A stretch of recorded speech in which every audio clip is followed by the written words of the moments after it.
2023 des vacances citoyennes à Mopti.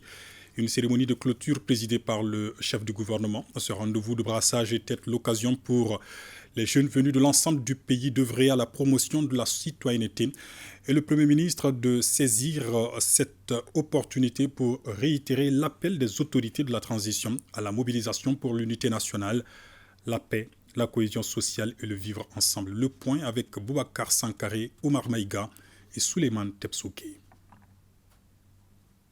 La souris Bamba pleine à craquer que se sont éteints ce samedi les lampions sur les vacances citoyennes édition 2023.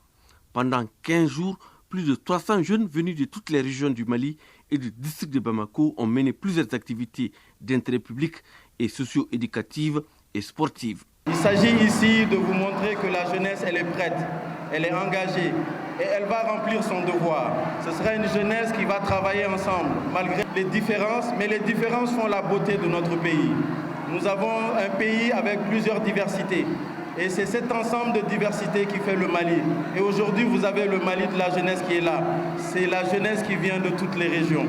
Et nous prenons notre engagement aujourd'hui que cette jeunesse-là va rester debout pour remplir sa mission pour la construction de ce nouveau Mali. Ces vacances citoyennes sont aussi un rendez-vous du donner et du recevoir. Le Mali, c'est un grand jardin. Vous savez que la beauté d'un jardin, c'est la multiplicité des fleurs. Plus il y a de fleurs dans un jardin, plus il est beau. Et les jeunes Maliens, de Taoudeni à Kidal, à Menaka, à Gao, jusqu'à Koulikoro en passant par la capitale Bamako, ont montré que le Mali appartient à tout le monde. Chacun y vient avec sa culture, sa langue, ses repas, sa manière de faire.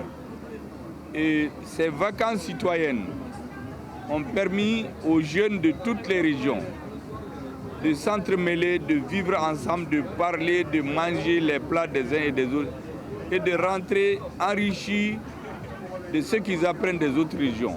D'abord à Soufroulé, on a fait des travaux de réhabilitation du camp, des sentiers. On a eu à faire les salubrités, les reboisements. On a reçu beaucoup de formations sur la citoyenneté.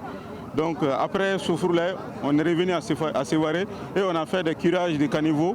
Soutenue par l'UNICEF à travers la coopération allemande, la 11e édition des vacances citoyennes s'inscrit en droite ligne de la vision du gouvernement. Les Maliens sont très fiers de leur jeunesse. Les messages qui sont passés ici, c'est des messages de paix, des messages de cohésion nationale. C'est de ça que les Maliens ont besoin aujourd'hui. Quand les Maliens sont unis, quand ils se donnent la main, ça donne du courage à tous les autres. Comme le président dit, les cultivateurs vont cultiver, les militaires vont faire la guerre, les professeurs vont enseigner et le Mali va décoller. En effet, dans le cadre de coopération avec le gouvernement du Mali, l'UNICEF a été présente pour accompagner le ministère de la Jeunesse dans l'élaboration de la politique nationale de la jeunesse. Et aujourd'hui, il s'agit de son opérationnalisation à travers les vacances citoyennes et nous sommes encore là aux côtés du gouvernement. Une remise d'attestation à certains campeurs et une prestation de la troupe des vacances citoyennes sur le renforcement de l'unité nationale ont meublé cette cérémonie de clôture de la 11e édition des vacances citoyennes.